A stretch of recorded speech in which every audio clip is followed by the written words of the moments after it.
محترم ناظرین کرام، السلام علیکم۔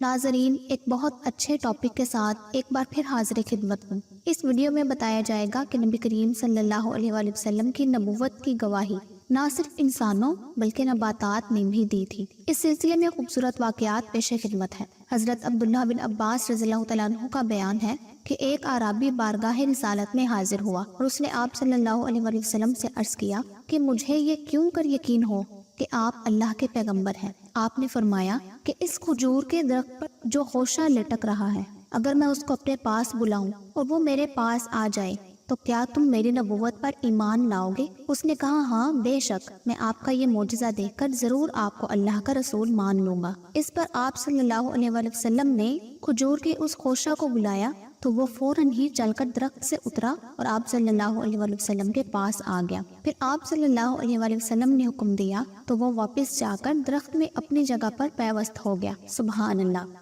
یہ معجزہ دیکھ کر وہ عربی فوراً ہی اسلام کے دائرے میں آ گیا۔ ترمذی جلد 2 صفحہ نمبر 203۔ اسی طرح حضرت عبداللہ بن عمر رضی اللہ تعالیٰ عنہ نے فرمایا کہ ہم لوگ حضور صلی اللہ علیہ وآلہ وسلم کے ساتھ ایک سفر میں تھے کہ ایک عربی آپ صلی اللہ علیہ وآلہ وسلم کے پاس آیا۔ آپ صلی اللہ علیہ وآلہ وسلم نے اس کو اسلام کی دعوت دی۔ اس عربی نے سوال کیا کہ کیا آپ کی نبوت پر کوئی گواہی ہے؟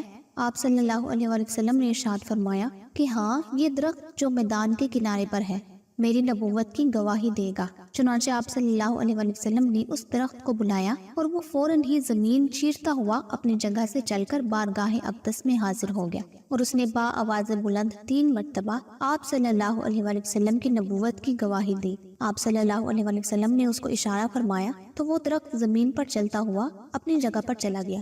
عربی نے یہ معجزہ دیکھا تو فوراً ہی مسلمان ہو گیا اور جوش عقیدت میں عرض کیا کہ یا رسول اللہ صلی اللہ علیہ وآلہ وسلم، مجھے اجازت دیجیے کہ میں آپ کو سجدہ کروں۔ آپ صلی اللہ علیہ وآلہ وسلم نے ارشاد فرمایا کہ اگر میں اللہ کے سوا کسی دوسرے کو سجدہ کرنے کا حکم دیتا تو میں عورتوں کو حکم دیتا کہ وہ اپنے شوہروں کو سجدہ کیا کریں۔ یہ فرما کر آپ صلی اللہ علیہ وآلہ وسلم نے اس کو سجدہ کرنے کی اجازت نہیں دی۔ پھر اس نے عرض کیا کہ یا رسول اللہ صلی اللہ علیہ وآلہ وسلم، اگر آپ اجازت دیں تو میں آپ کے دستے مبارک اور مقدس پاؤں کو بوسہ دوں۔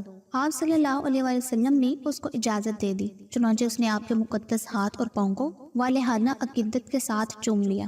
زرقانی جلد نمبر 5 صفحہ نمبر 128 تا 131۔ اس سے پتہ چلتا ہے کہ دیندار بزرگوں کی تعظیم کے لیے ان کے ہاتھ پاؤں کو بوسہ دینا جائز ہے۔ اسی طرح مسجد نبوی میں پہلے منبر نہیں تھا، کھجور کے تنہ کا ایک ستون تھا، اسی سے ٹیک لگا کر آپ صلی اللہ علیہ وآلہ وسلم خطبہ پڑھا کرتے تھے۔ جب ایک انصاری عورت نے ایک منبر بنوا کر مسجد نبوی میں رکھا تو آپ صلی اللہ علیہ وآلہ وسلم نے اس پر کھڑے ہو کر خطبہ دینا شروع کر دیا۔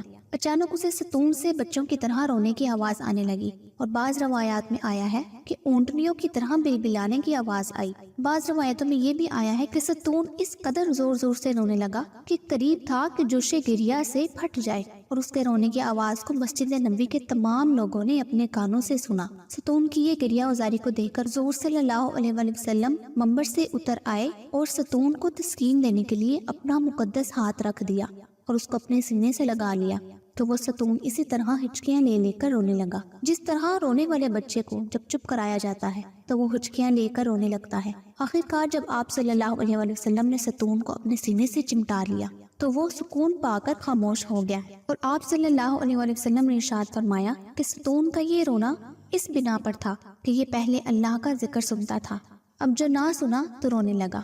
بخاری جلد نمبر 1 صفحہ نمبر 281۔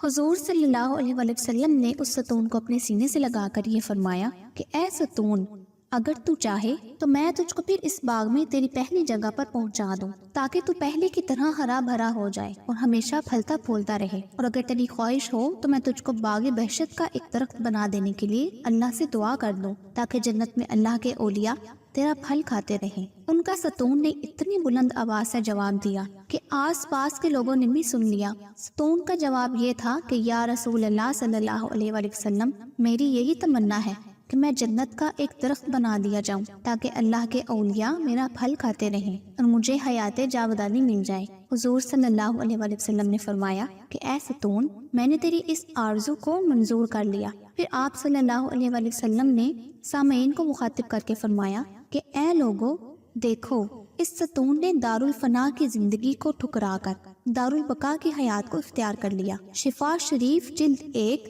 صفحہ نمبر 200۔